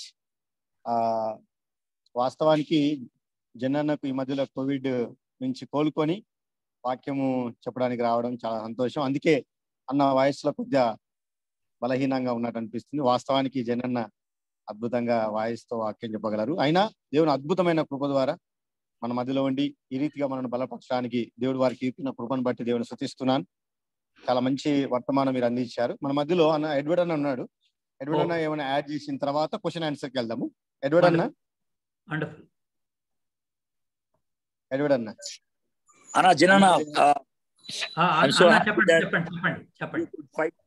Covid and come back. Please. నేను కూడా చిన్న మోడరేట్ కోవిడ్ లోంచి బయటకు వచ్చాను, దేవుని యొక్క కృప. అన్న, మీరు అంటే ఇల్లు చక్క పెట్టుకొనుట అనే మాట సేవకులకి చెప్పడం అనేది చాలా ప్రాముఖ్యం. ఎందుకనంటే చాలా సందర్భాల్లో సేవకుల కుటుంబాల్లో జరిగేది ఏంటంటే 2 జరుగుతూ ఉంటాయి అన్న. ఒకటి హ్యూమన్ మిస్టేక్, రెండోది ఏంటంటే హ్యూమన్ రెస్పాన్సిబిలిటీ సరిగ్గా తీసుకోలేకపోవడం. హ్యూమన్ మిస్టేక్ ఏంటంటే సేవకులు చాలా మంది సంఘస్థులు వాళ్ళ సమస్యలు అవి పట్టించుకొని ఇంట్లో వాడిని పట్టించుకోకుండా కుమారులు కుమార్తెలు దౌర్భాగ్యులు అయిపోవటం అనేది చాలా చాలా మనం ఫ్రీక్వెంట్ గా చూస్తూ ఉంటాం. సో అది మినిస్టరింగ్ టు ది ఫ్యామిలీ అనేది చాలా ప్రాముఖ్యమైనది మీరు స్ట్రెస్ చేశారన్న, దట్స్ వండర్ఫుల్. రెండోది ఏంటంటే కొంతమంది సేవకులు ఈ విషయాన్ని గుర్తించరు. ఏంటి అని అంటే పాస్టర్ గారు ఎక్కువగా ఒకవేళ జాయిన్ అయితే పాస్టర్ గారు బాగా ప్రార్థనలో ఉంటారు, బాగా పరిచర్య చేస్తూ ఉంటాడు. కాబట్టి సాటన్ కి ఈ కుటుంబం మీద కోపం ఉంటుంది అటాక్ చేయాలని. సో వాడికి పాస్టర్ గారు దొరకకపోతే ఇక దొరికేది ఎవరంటే వాళ్ళ పిల్లలు. ఎగ్జాక్ట్లీ. సో చాలా సందర్భాల్లో పిల్లల్ని ప్రార్థన ద్వారా, వాక్యం ద్వారా మనం గనక కవర్ చేయకపోతే మన పరిచర్య యొక్క రియాక్షన్, సాతాను యొక్క రియాక్షన్ పిల్లల మీద పడుతుంది. కాబట్టి మీరు ఈ విషయాలు స్ట్రెస్ చేశారు, దట్ ఈస్ వెరీ ఇంపార్టెంట్. ఈ రోజు ఎంతమంది అయితే సేవకులు అంటున్నారో అన్న అడిగినటువంటి ఆ 8 questions కి ఎలాగ మీరు జవాబిస్తారో చూడండి. అంటే సాతానికి మీ ఇంట్లో ఎక్కువ ప్రాధాన్యత ఉన్నదా లేకపోతే ఎక్కువ చొరవ ఉన్నదా అని అంటే నేను ఆ విధంగా ఆలోచిస్తున్నాను. ఏంటి అని అంటే కనుక మేబీ నువ్వు జాగ్రత్తగా ఉంటున్నావేమో, బహుశా నువ్వు బాగా ప్రార్థన చేసుకొని జాగ్రత్తగా ఉంటున్నావేమో, కానీ నీ పిల్లల్ని ప్రార్థనలో కవర్ చేయాలని పెద్ద ఆలోచించలేదేమో. దేవుడు చూసుకుంటాడులే, నేను దేవుని పనిలో ఉంటే దేవుడు నా పనిలో ఉంటాడులే అని అనుకున్నాను. పిల్లల గురించి ప్రార్థన చేయటం, పిల్లల్ని భక్తిలో పెంచటం అనేది మన పని. దేవుడు మనకు అప్పగించిన ఏకైక పని. మనం గృహ నిర్వాహకులు, అది ఇంకొకరి మీద తోసేయడానికి వీల్లేదు. అది మనం చేయాల్సిన పని. ఒకవేళ అది మిస్ అవుతున్నారేమో చెక్ చేసుకోండి. థ్యాంక్ యూ సో మచ్ అన్న. Thanks Anna, thank you for endorsing and also for reiterating the truths. Thank you so much. Thank you. Thank you అన్న, ఎడ్వర్డ్ అన్న. కొన్ని క్వశ్చన్స్ ఉన్నాయి, జెన్ అన్న తర్వాత ఎడ్వర్డ్ అన్న కూడా ఇరువురు తీసుకోవచ్చు, క్వశ్చన్స్ ఆన్సర్ ఇవ్వచ్చు మీరు. మొట్టమొదటి క్వశ్చన్ ఏంటంటే అన్న, ఇప్పుడు హిజ్కియాకు దేవుడు వచ్చి అంటే ప్రవక్త ద్వారా చెప్పించాడు కదా నీ ఇల్లు చక్క పెట్టుకో అనే విషయాన్ని అన్నప్పుడు హిజ్కియా ఇప్పుడు అంటే ఇప్పుడున్న పరిస్థితుల్లో ఒకవేళ దేవుడు ఆ విధంగా డైరెక్ట్ గా మనతో చెప్పగలడా, లేకుంటే ఏ విధానంతో మన జీవితాన్ని చక్క పెట్టుకునే హెచ్చరిక మనకు అందుతుందంట? ఓకే, ఇట్స్ వెరీ సింపుల్ అండి. మనము దైవజనులంగా ఈ రోజున పూర్వమందు దేవుడు నానా విధాలుగా మాట్లాడాడు, మన అందరికి బాగా తెలుసు. అనేక రీతుల్లో, అనేక సమయాల్లో, అనేక పరిస్థితుల ద్వారా దేవుడు మాట్లాడాడు. ఈ రోజుల్లో దేవుడు తన కుమారుడైన యేసు క్రీస్తు ద్వారా లేఖనాల్లో నుండి దేవుడు మనతో మాట్లాడుతున్నాడు. సో వాక్యం ద్వారా దేవుడు ఈ రోజు మనతో మాట్లాడుతున్నాడు.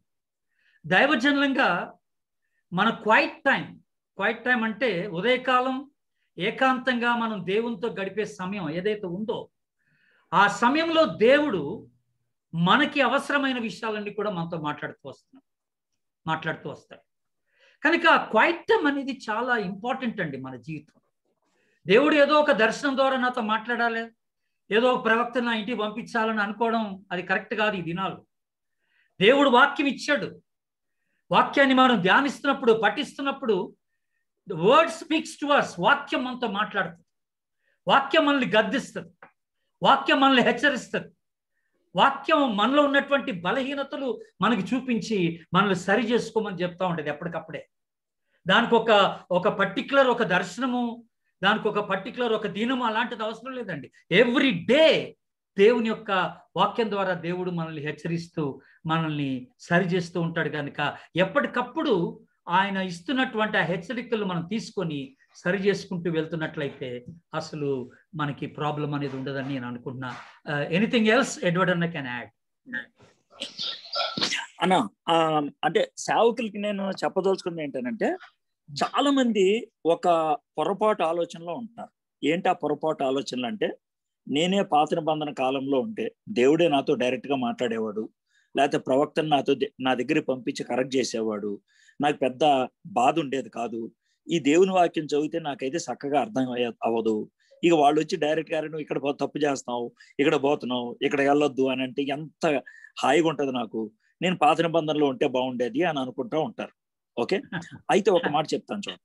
పాత నిబంధనలో వాళ్ళకి లేనిది మనకున్నటువంటి ఆధిక్యతలు ఏంటో మీకు చెప్తాను. పాత నిబంధనలో ఉదాహరణకి అబ్రహాం తీసుకున్నాం అనుకోండి. అబ్రహాము పిలువబడినప్పుడు 75 ఏళ్ళు అయితే, చచ్చిపోయినప్పుడు 175 ఏళ్ళు అయితే, 100 ఏళ్లలో మనకి బైబిల్ ప్రకారం తెలిసింది ఏంటంటే 7 సార్లు దేవుడు ప్రత్యక్షమయ్యాడు 100 years లో.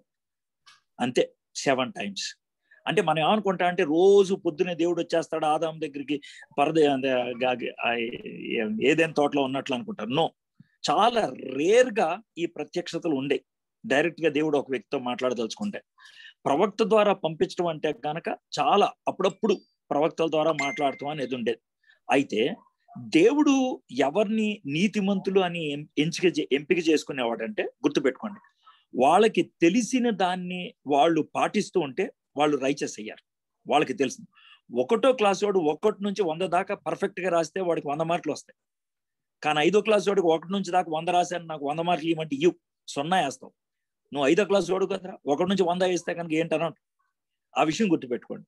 వాళ్ళకి తెలిసిన దాంట్లో వాళ్ళు నమ్మకంగా ఉన్నారు కాబట్టి దేవుడు వాళ్ళకి ప్రత్యక్షతను ఇచ్చారు. ఇది వాళ్ళ పరిస్థితి. అయితే కొత్త నిబంధనలో మనకున్నటువంటి గొప్ప విషయం ఏంటంటే, దేవుడు 24/7 24 గంటలు వారంలో 7 రోజులు మనతో ఉండడానికి 2 పెట్టాడు. ఒకటి వాక్యం, రెండోది ఆయన ఆత్మ. పరిశుద్ధాత్ముడు లోన్ ఉంటాడు. నువ్వు విశ్వాసి కాబట్టి విశ్వాసులతో మాట్లాడుతున్నాను. పరిశుద్ధాత్ముడు లోన్ ఉంటాడు, వాక్యం చేతిలో ఉంటుంది. వాక్యాన్ని చదివితే లోనున్న పరిశుద్ధాత్ముడు ఏ వాక్యం ఎవరికి ఎలా అన్వయించాలో హృదయంలో నీకు చెప్తాడు. దానికి నువ్వు విధేయత చూపించకపోతే ఇంకా దేవుడు ఏం చేయగలడు? ఏ ప్రవక్తని చెప్పినా కూడా పంపించినా కూడా ఇక అంతే. కాబట్టి నీకు ప్రవక్తను పంపించే అవసరత ఉండదు. ఎప్పుడు ఉంటుందనంటే, వాక్యం ద్వారా చెప్పలేనిది ఏదైనా ఉంటే, వాక్యం ద్వారా చెప్తే నీకు అర్థం కాదు అనుకునేది ఏమన్నా ఉంటే, అది ప్రవచనాత్మక దేవుడు నీకు ఇవ్వచ్చు, దర్శనం ద్వారా ఇవ్వచ్చు, కళ ద్వారా ఇవ్వచ్చు, ఎవరినైనా పంపించవచ్చు. కానీ దేవుడు ఎక్కువ శాతం 100 విషయాలు మన జీవితంలో ఉంటే 95 విషయాలు వాక్యం ద్వారానే చెప్తాడు. ఆ వాక్యం ద్వారా చెప్పినవి మనం పాటించకపోతే ఇంకా కొత్త ఆటలకి ఏం వెళ్తాం మనం? రైట్.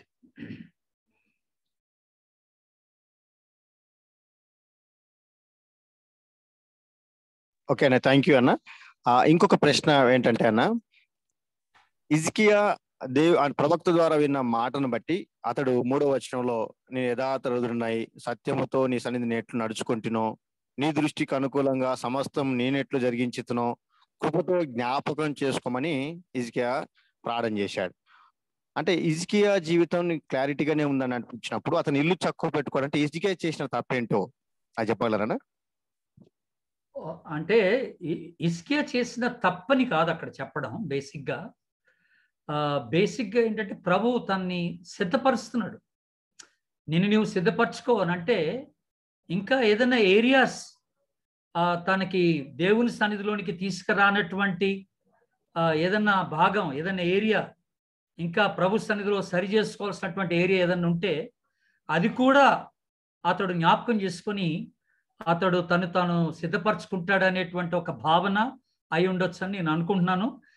రెండోది ఏంటంటే, ఆ మాట అనడంలో అతనిలో తప్పుందని కాదు. బేసిక్గా you are going to die, నువ్వు చనిపోబోతున్నావు, నువ్వు చక్కబెట్టుకో అని అన్నప్పుడు ధైర్యంగా దేవుని సన్నిధికి వచ్చి, నేను నీ సన్నిధిలో ఎట్లా నడుచుకున్నానో నీకు తెలుసు కదా ప్రభు అంటున్నాడు. ధైర్యంగా దేవుని సన్నిధికి వచ్చి, నేను ఎంత యథార్థ హృదయంగా ఉన్నానో నీకు తెలుసు కదా ప్రభు అన్నాడు. అంటే దాన్ని బట్టి అర్థం చేసుకోవడం ఏంటంటే, అక్కడ దేవుడు తనకు ఒక అవకాశం ఇస్తున్నాడు. అట్ ద సేమ్ టైం హిజ్కియా కూడా, నేను ఇందాక మాట అన్నాను, ఇంట్రాస్పెక్షన్ చేసుకుంటున్నాడు. తను తాను పరిశీలన చేసుకొని తనకు తాను తొంగి చూసుకుంటున్నప్పుడు తనలోనికి తాను దేవుని ఎదుట నిష్కపటంగా ఉన్నట్టుగానే తనకు అర్థం.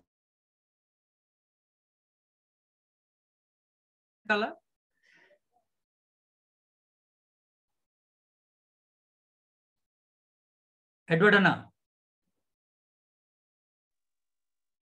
అన్న చెప్పగలరా? That nothing to add. That's good. That's right. Right. ఓకేనా, ఇంకొక క్వశ్చన్ తీసుకుంటాను అన్న. ఇప్పటి పరిస్థితులు దేవుడు అనుమతించాడు అంటున్నారు. దేవుడు ఇంత కోపం చూపిస్తాడా? న్యూ టెస్టిమెంట్ లో దేవుని ఎరగని వాళ్ళు చాలా మంది చనిపోతున్నారు కదా. అసలు మనకి ఈ దినాల్లో సంఘాల్లో న్యూ టెస్ట్మెంట్ ఈరా, కొత్త నిబంధన యుగంలో ఉన్నప్పుడు మనం ఈవెన్ కొత్త నిబంధనలో ఎర్లీ చర్చ్ ఆది సంఘంలో జరిగిన కొన్ని సంఘటనలు మనం ఆలోచన చేస్తే అవి ఈనాడు మనకి జరగట్లేదు. ఫర్ ఎగ్జాంపుల్, అపోస్తలుల కార్యంలో 5వ అధ్యాయంలో మన అందరికి తెలుసు, అననీయ సప్పీరాలు ఉన్నారు. చిన్న అబద్ధం ఆడినందుకే అక్కడికక్కడ పడి చనిపోయారు. అక్కడికక్కడే పడి చనిపోయారు ఇద్దరు. చిన్న అబద్ధం, వాళ్ళు తీసుకొచ్చిన కానుక విషయంలో చిన్న అబద్ధం. మనం అది చాలా లైట్గా తీసుకుంటాం అలాంటి విషయాలు. కానీ అప్పట్లో పరిశుద్ధాత్మ దేవుడు ఎంత స్ట్రాంగ్గా ప్రజల్లో పనిచేశాడంటే వాళ్ళు దాన్ని కూడా ప్రభు సహించలేదు, ఆ చిన్న అబద్ధాన్ని కూడా సహించలేదు.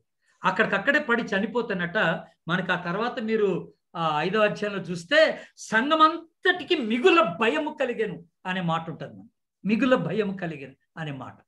ఇది న్యూ టెస్ట్మెంట్ ఇరాలో జరిగినటువంటి ఒక సంఘటన. అయితే దేవుడు ఇప్పుడు అంత కఠినంగా, అంత డ్రాస్టిక్గా, అంత కోపాన్ని చూపించడం లేదు మన పట్ల.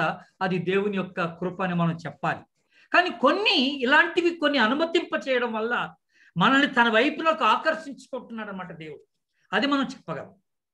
మనల్ని తన వైపులోకి ఆకర్షించుకోవడానికి కొన్ని ప్రతికూలమైనటువంటి పరిస్థితుల్ని దేవుడు క్రియేట్ చేయక తప్పదు. ప్రతిసారి జబ్బు వచ్చినప్పుడు, ప్రతిసారి రోగం వచ్చినప్పుడు ఇది దేవుడు కలుగజేసిందని చెప్పడానికి లేదు. నేను అలాగంటలే. దయచేసి మిస్అండర్స్టాండ్ చేసుకోబాకండి. కానీ కొన్ని పరిస్థితులు డెఫినెట్గా దేవుడు కలుగజేసేవి ఉంటాయి. అవి మనల్ని తన వైపులకు మరల్చుకోవడానికి, మనం సరి చేసుకోవడానికి, తనకిష్టమైన బిడ్డలుగా మనం నిలబడటానికి దేవుడు కొన్నిటిని అనుమతింపజేస్తాడనే మాట మనం జ్ఞాపకం చేసుకుంటాం. అలాంటి ఒక ప్రయత్నంలో కోవిడ్ ఒకటి అయి ఉండొచ్చు అనేది నేను చెప్తాను అన్నమాట. ఎడ్వర్డ్ అన్న, యూ కెన్ యాడ్. దీన్ని సెవరల్ టైమ్స్ ఆన్సర్ చేయటం జరిగింది. మళ్ళీ చెప్తాను ఏంటి అని అంటే, దేవుని యొక్క న్యాయము, దేవుని యొక్క దయ, ఈ రెంటిని కన్ఫ్యూజ్ అవ్వకూడదు. దేవుడు శిక్షించడంలో న్యాయవంతుడు, శిక్షణ ఆపటంలో అది న్యాయానికి సంబంధించింది కాదు, దయకు సంబంధించింది. అందుకనే మనకి రోమిలకు రాసిన పత్రికలో కూడా స్పష్టంగా మాట రాస్తాడు, నేను దయ చూపించే వాళ్ళ మీద నేను దయ చూపిస్తానని. ఒకవేళ ఒక వ్యక్తికి ఎక్కువ అవకాశాలు ఇచ్చాడు అని అంటే అది ఆయన దయకు సంబంధించింది. దేవుని యొక్క జ్ఞానాన్ని బట్టి, దేవుని యొక్క ముందు చూపును బట్టి, లేకపోతే దేవుని యొక్క దయను బట్టి అవకాశాలు ఇస్తే కనుక దట్స్ అప్ టు హిమ్. మనం ఎవరో క్వశ్చన్ చేయడానికి? మనం క్వశ్చన్ చేయలేం. అర్థమైందా? దేవుని ఒకవేళ మీరు ప్రశ్నించే తీరు దేవుని యొక్క న్యాయాన్ని ప్రశ్నించినట్లయితే కనుక దేవుడు ప్రపంచాన్ని అంతటిని కూడా ఒక్క క్షణంలో నాశనం చేసేయచ్చు తన న్యాయాన్ని బట్టి. చేయలేదంటే కారణం ఏంటి? దేవుని యొక్క దయ. తర్వాత ఇంకోటి, దేవుడు ఇంత రేంజ్లో తన కోపాన్ని చూపిస్తాడా అంటే, దేవుడు ఇంత రేంజ్లోనే చూపిస్తాడని ఎన్ని ఉదాహరణలు మనకి. నోవహు కాలంలో ప్రళయం, మనుషులందరి మీద వచ్చేలా 8 మంది మాత్రమే మిగిలారు. మరి దానికి ఏమంటారు? సొదొమ గొమొర్రా పట్టణాలు, 2 పట్టణాల్లో కేవలం దేవుడు ఒక కుటుంబాన్ని మాత్రమే బయటికి తీసుకొచ్చారు. అందులో ఒకళ్ళు పోయారు కూడా, భార్య. కాబట్టి దేవుని యొక్క పవిత్రత అర్థం చేసుకున్నప్పుడు దేవుని ఉగ్రత మనకి చాలా సింపుల్గా అర్థమవుతుంది. ఉగ్రతలోంచి మనం దేవుణ్ణి చూడదలుచుకుంటే కనుక చూడలేం. దేవుని పవిత్రతలోంచి చూడాలి. దేవుడు పవిత్రుడు, పాపము చూడలేనటువంటి వాడే. కాబట్టి ఆయన కోపం అంత భయంకరంగా ఉంటుంది. Okay.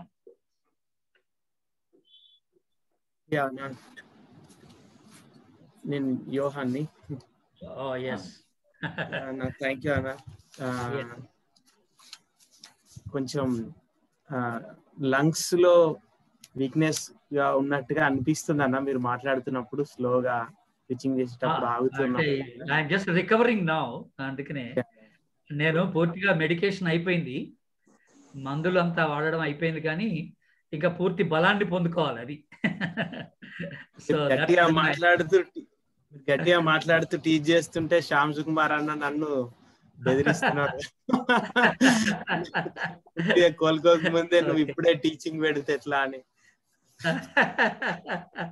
It's okay. I'm all right. Thank you. Thank you for your concern.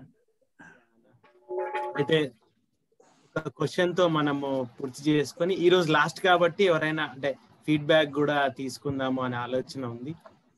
So ఎవరైనా ఏమన్నా ఏ విధంగా ఈ సెమినార్ ఉండింది వాళ్ళకి అనేది తెలుసుకోవాలనుకుంటున్నాం. సో క్వశ్చన్ ఏంటన్నా అంటే హిజ్కియా తను ఇల్లు చక్కబెట్టుకో అని దేవుడు చెప్పినప్పుడు తను అంటే నేను వెళ్తాను ఇక అనే ఆలోచనకు బదులుగా నేను ఇంక ఉండాలి అనే ఆలోచనతో ప్రార్థించాడు, దేవా నాకు కొన్ని సంవత్సరాలు ఇమ్మని. సో మనము అంటే ఒకవైపు మరణం మనకు దగ్గర అవుతుంది అని అర్థమైనప్పుడు, అనారోగ్యం ద్వారాను ఇంకే పరిస్థితుల ద్వారాను అర్థమైనప్పుడు సరే అంటే అక్కడికి వెళ్ళడానికి సిద్ధపడమా లేకపోతే ఇక్కడ ఇంకా ఉంచమని దేవుణ్ణి అడగడమా, ఏది బెటర్ ఆప్షన్? నేను ఇందాక చెప్పినప్పుడు మీరు ఒక విషయం గమనించారో లేదో, హిజ్కియా తన లైఫ్ని ఎక్స్టెండ్ చేయమని ప్రార్థన చేయలేదు, పొడిగించమని ప్రార్థన చేయలేదు, స్వస్థపరచమని ప్రార్థన చేయలేదు. తన యొక్క స్థితిని ప్రభుకి తెలియజేసుకున్నాడు అంతవరకు. తర్వాత ఆ ఫైనల్ వర్డ్ ప్రభుకు వదిలేశాడు. ఆ ఫైనల్ యాక్ట్ అని, నువ్వు అనుమతింపజేస్తే నేను బ్రతుకుతాను, లేదంటే నువ్వు అన్నట్టుగా నేను చనిపోవడానికి సిద్ధం అన్నట్టు. తనకు తానుగా నన్ను బ్రతికించమని అడగలేదు, తనకు తానుగా స్వస్థత కోరుకోలేదు, తన స్థితిని ప్రభుకి తెలియజేసుకున్నాడు అంతవరకు. And it is up to the lord. ప్రభువే తన పట్ల దయను కనపరిచి తనకి 15 సంవత్సరాల ఆయుష్ని పొడిగించినట్టుగా మనం చూస్తాం. కనుక దైవ సేవకులంగా మనం అందరం ఒకటి గుర్తుపెట్టుకోవాల్సింది ఏంటంటే, ఇందాక నేను అన్నట్టుగా పాత నిబంధనలో దీర్ఘాయువుని గురించి మనం మాట్లాడుతున్నాం. దీర్ఘాయువు అనేది ఆశీర్వాదానికి సూచనగా మనం మాట్లాడుతున్నాం. ఇప్పుడు అలా కాదు. ఇది ఏంటంటే, ఇప్పుడు నువ్వు ఎంతకాలం బ్రతికావన్నది పాయింట్ కాదు ఇక్కడ. నువ్వు బ్రతికిన కొన్ని నాళ్ళైనా నువ్వు ఎలాగ ప్రభు కోసం జీవించావన్నదే పాయింట్ ఇక్కడ. It is the life between the womb and the tomb అన్నాడు ఒక దైవజనుడు. నువ్వు తల్లి గర్భంలో నుండి బయటకు వచ్చింది మొదలు తిరిగి సమాధిలోనికి వెళ్ళేంత వరకు ఈ మధ్యకాల జీవితం ఏదైతే ఉందో అది ఎంతకాలమైనా కానివ్వండి, కొద్ది కాలం కానివ్వండి, దీర్ఘకాలం కానివ్వండి, అది ఎలాగా నువ్వు జీవించి చనిపోవడానికి ఇష్టపడుతున్నావు అన్నది పాయింట్. కనుక ప్రభు చిత్తాన్ని జరిగించేవాడు బ్రతకాలనుకోడు, ప్రభు చిత్తాన్ని జరిగించేవాడు ఇప్పుడే పోవాలనుకోడు. కాకపోతే ఇక్కడ ఏంటంటే పాయింట్ ప్రభు చిత్తమే. కాకపోతే ఒక దైవజనుడు నాతో మాట్లాడుతూ ఒకసారి ఒక మాట అన్నాడు. ఏలూరుకి చెందినటువంటి ఒక దైవజనుడు నాతో మాట్లాడితే అన్నాడు, అన్న జనన నేను నాకు ఇప్పుడే చనిపోవాలని లేదన్నా అన్నాడు. కారణం ఏంటంటే, నేను ప్రభువుని తెలుసుకోకముందు పనికిమాలిన జీవితం సాతాను కొరకు అనేక సంవత్సరాలు జీవించాను నేను అన్నాడు. కనుక ప్రభువుని తెలుసుకున్న తర్వాత ఇప్పుడు సేవ చేసే టైంలో నేను ఇంకొంచెం ఎక్కువ కాలం సేవ చేసి ఇంకా ఎక్కువ మందిని నేను ప్రభులోకి నడిపిస్తే ఎంత బాగుంటుందని ఒక ఆశ ఉంది నాకు అన్నాడు. నేను ఇప్పుడే వెళ్ళాలని నాకు లేదన్నాడు. అంత మాత్రంలో ప్రభు పిలిస్తే వెళ్ళడం కాదు అక్కడ అర్థం. కనుక మనం అలాగా ఓపెన్ మైండెడ్, ప్రభు యొక్క చిత్తానికి మనం ఓపెన్గా ఉండాలన్నమాట. ఎప్పుడైనా ఆ పిలుపుకి మనం సిద్ధపడి ఉండవలసిన వారమై ఉంటుంది. Thank you. ఎడ్వర్డ్ అన్న మీరు ఏమైనా యాడ్ చేస్తున్నారా? తమ్ముడు, అంటే మొన్న ఒక మాట చెప్పాను, మనము మన జీవితాన్ని ఎట్లా జీవించాలంటే 50 ఏళ్ళ దాకా దేవుడు రాడు అనుకున్నట్లు ప్లాన్ వేసుకోవాలి. కానీ మన క్యారెక్టర్ ఎలా ఉండాలంటే 5 నిమిషాల్లో నన్ను దేవుడు పిలుస్తాడేమో అన్నట్లు ఉండాలంట. మన లైఫ్ అలా ఉండాలి 5 minutes. అంటే we must be always ready to be taken up, పైకి వెళ్ళడానికి. అంటే హిజ్కియా జీవితంలో తర్వాత ఒకవేళ ఒక వ్యక్తి నేను ఇంకొంచెం కాలం బతకాలనుకుంటున్నాను అని అన్నప్పుడు దేవుడి సంగతి వదిలేయండి, వాడే సాటిస్ఫై అవ్వట్లేదు అనమాట. వాడి జీవితం గురించి వాడే సాటిస్ఫై అవ్వట్లేదు అనమాట. వాడే జీవితం గురించి సాటిస్ఫాక్షన్ అంటే గుర్తుపెట్టుకోండి, పనిని బట్టి కాదు, క్యారెక్టర్ని బట్టి. పనిని బట్టి ఎప్పుడు పని ఉంటానే ఉంటుంది. పౌలు నా యొక్క విశ్వాసాన్ని చివరి వరకు కాపాడుకున్నాను అనే మాట అన్నప్పుడు what he means, I was holding on to the character. దేవుడు నాకు ఇచ్చినటువంటి ఆ అవకాశాన్ని నేను జారవిడ్చుకోకుండా ఉన్నాను. పని ఆయనకి ఉంటే చేయలేడా? ఇంకా చేయగలుగుతాడు. ఇంకా బోల్డు సంఘాలు కట్టుండేవాడు, ఇంకా బోల్డు దేశాలకు వెళ్ళి ఉండేవాడు. But he was not thinking about that. అర్థమైందా? దేవుడు నాకు ఇచ్చిన పనిని ముగించాను. He was satisfied with himself. తన విషయంలో తను ఆ విధమైనటువంటి సంతృప్తిని పొందాడు. ఒక విశ్వాసి దేవుణ్ణి ఎదుర్కోవడానికి సంసిద్ధపడ్డాడు అని అనటానికి అక్కడ చూడగలరు. సో అది మనం గుర్తించగలిగితే బాగుంటుంది. థ్యాంక్ యూ అన్న. ఈ శ్రమల టైంలో రకంగా ఈ పాండమిక్ టైంలో ఒకవైపు మనకు తెలిసిన వాళ్ళు చాలా మంది లోకాన్ని విడిచిపెట్టి వెళ్ళిపోతున్న టైంలో ఏ క్షణాన ఏం జరుగుతుందో తెలియని స్థితిలో, మొన్నటి వరకు కేవలం కోవిడ్ అన్నారు, ఇప్పుడు బ్లాక్ ఫంగస్ అంటున్నారు, ఇంకేమంటారో తెలియదు, పరిస్థితులు ఎట్లా ఉంటాయో తెలియదు. కానీ ఈ టైంలో మనం ఎలా సిద్ధపడి ఉండాలి, మన సంఘాలను ఎలా సిద్ధపరచాలి, మన కుటుంబాలను ఎట్లా సిద్ధపరచాలి అనే దాని గురించి గడిచిన 5 రోజుల్లో మనము నేర్చుకోవడానికి దేవుడు ఎంతో కృప చూపించినాడు. మంచి రిసోర్స్ పర్సన్స్ ని మనకు దేవుడు అనుగ్రహించి వారి ద్వారా మనకు చాలా మంచి టీచింగ్స్ అందించారు. నేను చాలా విషయాలు నేర్చుకోగలిగినాను. దాన్ని బట్టి దేవునికి స్తోత్రములు చెల్లిస్తున్నాను. చాలా మంది కూడా మేము నేర్చుకున్నాం, మేము బలపడ్డాం అని చెప్పి వారు నాకు ఆ మెసేజెస్ ద్వారా తెలియజేశారు, కాల్స్ చేసి తెలియజేశారు. కాబట్టి హృదయపూర్వక వందనాలు. మీరందరూ కూడా సిద్ధపడవచ్చు. మీరు దాంట్లో hand raising the hand symbol ఉంటది కదా, అది మీరు నొక్కితే ఒకరి తర్వాత ఒకరికి అందులో కనబడుతుంటది. మీకు ఎలా రైజ్ చేయాలనేది అందులో ఉంటుంది, చూడండి. దాని ప్రకారంగా నేను మీకు ఇస్తాను, మీరు మాట్లాడవచ్చు. 2 minutes ఒక్కొక్కరు తీసుకోవచ్చు. మాకెవ్వరికి థ్యాంక్స్ వద్దు, ఎవరి పేర్లు తీయాల్సిన అవసరం లేదు. దయచేసి మీరేం నేర్చుకున్నారు, ఏ విషయంలో మీరు మార్చుకుంటారు, అది మాత్రమే తెలియజేస్తే సరిపోతుంది. సిద్ధపడవలసిందే కోరుతున్నాను. అప్పటి వరకు జనన్న అండ్ ఎడ్వర్డ్ అన్న లాస్ట్ వర్డ్స్, అంటే ఈ పరిస్థితులలో మనం ఎట్లుండాలి అనే దాని గురించి మనతో వాళ్ళిద్దరు కూడా చివరి మాటలు వాళ్ళు తెలియజేస్తారు. తెలియజేసిన తర్వాత నేను మీకు ఫీడ్బ్యాక్ సమయం అప్పగిస్తాను. జనన్న మీరు తీసుకోవాల్సిందే కోరుతున్నాను. ఇప్పుడా లేకపోతే వీళ్ళ షేరింగ్ అయిపోయిన తర్వాత? మీరు ఫస్ట్ తీసుకోండి. అంటే వాళ్ళది ఇంకా చాలాసేపు నడిచే అవకాశాలు ఉంటాయి కాబట్టి మీకు టైం ఎట్లుంటుందో తెలియదు కదా. నేను జస్ట్ 2 మాటలు చెప్పి నేను వెళ్తాను.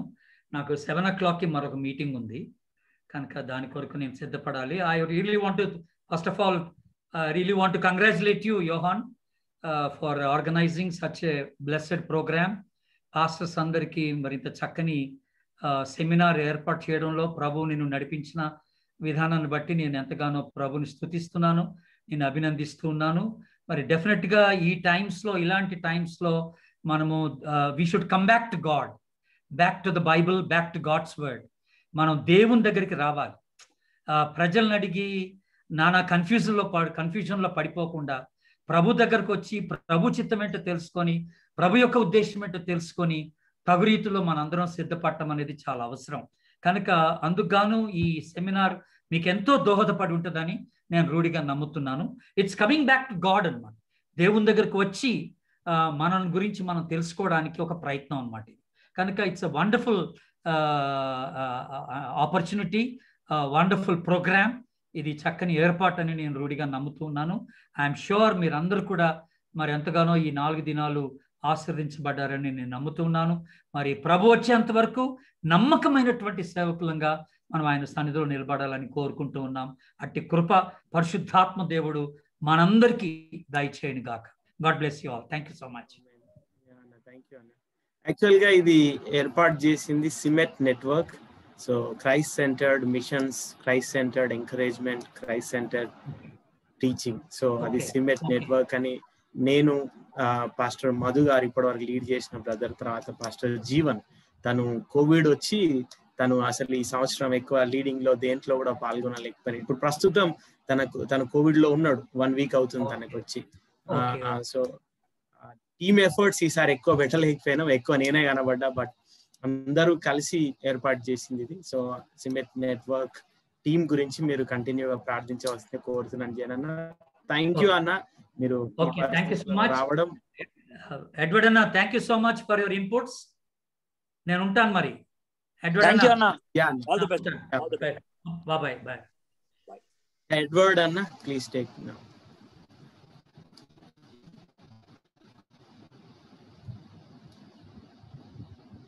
ఎడ్వర్డ్ అన్న మీరు అంటే చివరి మాటలు ఈ సెమినార్ కి మీరు అన్మ్యూట్ చేయకుండా మాట్లాడుతున్నాను. ఓకే ఓకే ఓకే నేను అంటే ఈ ఇల్లు చక్క పెట్టుకోవటం అనే దాంట్లో హిజ్కియా చేసినటువంటి ప్రాబ్లం తప్పు ఏంటి అనేది స్టడీ చేస్తా ఉన్నప్పుడు 2 పొరపాట్లు చేశాడమ్మా. ఆ 2 పొరపాట్లు చక్కదిద్దుకోవడానికి దేవుడు అవకాశం ఇచ్చాడు. ఒకటి ఏంటంటే తను ఈ సెనాకెరబ్ మీద గెలుపొందిన తర్వాత మనం చూసేది ఏంటంటే హీ బికేమ్ ప్రౌడ్, చాలా గర్వాన్ని తెచ్చుకున్నాడు. దినవృత్తాంతములు 2:32-24 చూడగలరు. రెండోది ఏంటంటే ఇల్లు చక్క పెట్టుకోండి అని అన్నప్పుడు ప్రాథమికంగా పిల్లల గురించి వస్తుంది. తన కుమారుడైనటువంటి మనష్షే ఎంత దుర్మార్గుడో మీకు తెలిసిందే. మనష్షేనే మన యెషయాని రంపంతో కోసి చంపేశాడు అనేసి చరిత్ర కూడా చెప్తుంది. అంత దుర్మార్గపు కుమారుణ్ణి అంటే అలా దుర్మార్గంగా పెంచాడు. తండ్రి పొరపాటు అది. ఆ చక్కబెట్టుకునేటువంటి అవకాశాన్ని దేవుడు ఇవ్వటం జరిగింది. ఆయన సద్వినియోగం చేసుకున్నాడా దుర్వినియోగం చేసుకున్నాడా మన తెలియదు, తర్వాత వదిలేయండి. బట్ వన్ థింగ్ ఏంటంటే ఇప్పుడు మన పర్సనల్ లైఫ్ కి దీన్ని అప్లై చేసుకోవాలి అని అనుకుంటే కనుక మన కుటుంబం ఎలా ఉంది, మన పిల్లల్ని మనం భక్తిలో పెంచగలుగుతున్నామా, దేవునికి విధేయులయ్యేటట్లు మనం పెంచగలుగుతున్నామా? అంటే ఒక విధంగా చెప్పాలంటే మనం వెళ్ళిపోవటానికి ఒక ప్రాముఖ్యమైన సిద్ధపాటు ఏంటనంటే మన తదనంతరం మనం పెంచగలుగుతున్నామా? సేవకులుగా దీన్ని ఇంకొంచెం ఎక్స్టెండ్ చేయాలంటే ఎట్లా ఎక్స్టెండ్ చేయగలుగుతామో తెలుసా? ఇప్పుడు దాకా మనం నేర్చుకున్నటువంటి పాఠాలు, ఇది స్టీవెన్ గారి దగ్గర నుంచి నేర్చుకున్నటువంటి పాఠాలు, ఒకవేళ మీరు పాస్టర్గా ఉంటున్నారే ఏ సంఘానికైతే, ఒకవేళ దేవుడు అయ్యా బాబు నువ్వు రేపు వచ్చేయాలి నా దగ్గరికి అని అంటే, పర్లేదు ప్రభా వచ్చేస్తాను ప్రభా, నో ప్రాబ్లం, మా సంఘం గురించి నాకేం టెన్షన్ లేదు, నా కుటుంబం గురించి నాకేం టెన్షన్ లేదు అని మనం చెప్పగలుగుతామా? ఆర్థికం గురించి ఎప్పుడు కూడా మీరు ఆలోచించండి. Never think about finances. ఆర్థికం గురించి ఎప్పుడు ఆలోచించదు. ఎప్పుడు ఆలోచించాల్సింది ఏంటంటే క్యారెక్టర్ గురించి. ఎందుకనంటే క్యారెక్టర్ లేకుండా ₹1,00,000 ఇస్తే కనుక ఆడు ఇంకా దుర్మార్గుడు అవుతాడు. క్యారెక్టర్ ఉండి వాడికి ₹100 ఇస్తే ఆ ₹100తో ఆడు ₹1,00,00,000 సంపాదించగలుగుతాడు. గుర్తుపెట్టుకోండి, అది ప్రాముఖ్యం. సో మన సంఘంలో నెక్స్ట్ లైన్ లీడర్షిప్ ని మనం సిద్ధపరిచినట్లయితే, మన కుటుంబ సభ్యులు విధేయత కలిగి జీవించేటువంటి వాళ్ళు అయితే కనుక మనం హ్యాపీగా వెళ్ళిపోవచ్చు. సో ఆ విధంగా మనం మన జీవితాన్ని రెడీ చేసుకుంటున్నామా అనేది చెక్ చేసుకుంటే ఈ లెసన్ నుంచి బాగుంటుందని నేను అనుకుంటున్నాను. రోహన్.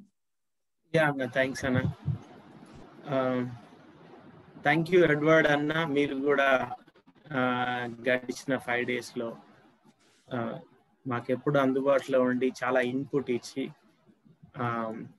ప్రతి టాపిక్ ని అనలైజ్ చేసి అందించడం, మీ టాపిక్ లో కూడా మాకు కావాల్సిన విషయాల్ని మీరు దేవుని దగ్గర కనిపెట్టి ప్రిపేర్ అయ్యి మంచిగా అందియడం, వాటన్నిటి బట్టి మీకు మా హృదయపూర్వక వందనాలన్న. సిమెట్ కి మీరు ఎంతో ప్రోత్సాహకరంగా ఉంటున్న విధానం బట్టి కృతజ్ఞతలు. ఈరోజు ఎంతమంది అయితే పాస్టర్స్ ఇందులో జాయిన్ అవుతున్నారో ఈ సెమినార్ లో, వారందరికీ దేవుడు మిమ్మల్ని ఈ సెమినార్ లో ఆశీర్వాదకరంగా ఉంచినందుకు మేము దేవుని స్తుతిస్తున్నాం. దేవుడు ఇంకా మిమ్మల్ని తన మహిమ కోసం, తన రాజ్యం కోసం వాడుకోవాలని కోరుతున్నాం.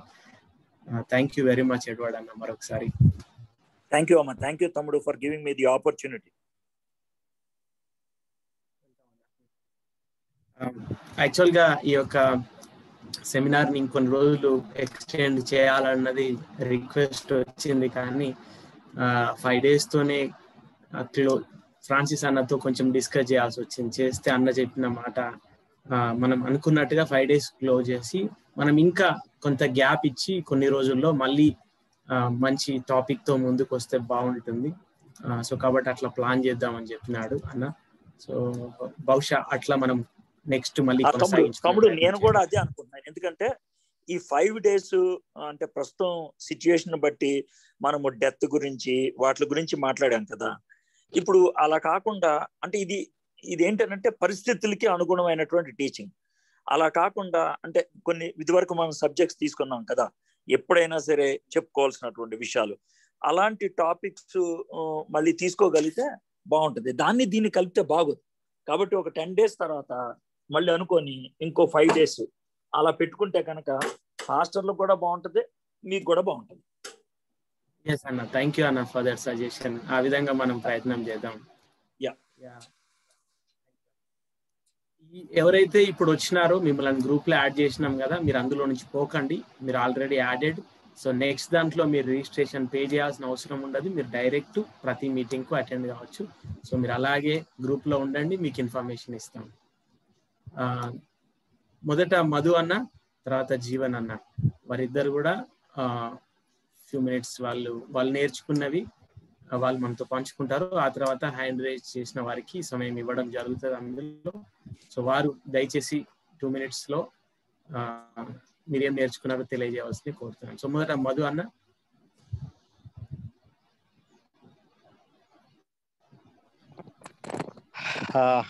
అందరికీ వందనాలు. సిమెట్ నెట్వర్క్ ద్వారా జరిగిన ఈ యొక్క 5 రోజుల సెమినార్ లో నేను కూడా చాలా విషయాలు నేర్చుకున్నాను. మొట్టమొదటిగా స్టీఫెన్ చేయడం దగ్గర నుంచి సేవకుడుగా సంఘాన్ని ఏ విధంగా సిద్ధపరచాలనే విషయాన్ని నేర్చుకోవడం జరిగింది. ఈ రోజు కూడా జన్నన్న ద్వారా ప్రత్యేకంగా నీళ్లు చక్క పెట్టుకో అనే విషయంలో ఎక్కడెక్కడ వ్యక్తిగత జీవితంలో, కుటుంబ జీవితంలో, తర్వాత సంఘ జీవితంలో లోపాలు ఉన్నాయో సరి చేసుకునే అవకాశాలు వచ్చాయి. సరి చేసుకునే అవకాశం వచ్చింది, దేవుడు ఇచ్చాడు. అందుని బట్టి దేవుని స్తుతిస్తున్నాను. పురుషోత్తం ఫ్రాన్సిస్ అన్న ద్వారా కూడా మరణం గురించి అనే విషయాన్ని నేర్చుకోవడం జరిగింది. ఎడ్వర్డ్ అన్న ద్వారా కూడా నేర్చుకోవడానికి దేవుడు కృప చూపించాడు. ఇది వ్యక్తిగతంగా నా జీవితానికి, కుటుంబ జీవితానికి, సంఘ జీవితానికి హెచ్చరికతో కూడిన వాక్యంగా, తర్వాత దేవుడు నాతో ఆ విధంగా మాట్లాడే విధానం బట్టి దేవుని స్తుతిస్తున్నాను. నా గురించి ప్రార్థన చేయండి. రాబో దినాల్లో ఏదైతే నేర్చుకున్నానో దాన్ని నా వ్యక్తిగత జీవితానికి అనువదించుకుంటూ ఆ ప్రకారం జీవించలాగన దయచేసి నా గురించి ప్రార్థన చేయండి. Thank you. జీవన్ అన్న, చాలా మంది నా ప్రశ్న అడగలేదు అని మెసేజ్ పెడుతున్నారు. దయచేసి మీరు పంపించిన ప్రశ్నలను బట్టి వందనాలు. ఫస్ట్ వచ్చిన క్వశ్చన్స్ కి అవకాశం ఉండే, తర్వాత అంటే ఎక్కువ టైం మనం క్వశ్చన్స్ మీద గడపడానికి ఈరోజు అవకాశం లేకుండే, అండ్ అన్న కూడా ఆరోగ్యం సహకరించదు కాబట్టి మీ ప్రశ్నలు ఈరోజు తీసుకోలేదు. దయచేసి ఏమనుకోవద్దు ఆ విషయంలో. జీవన్ అన్న కంటిన్యూ.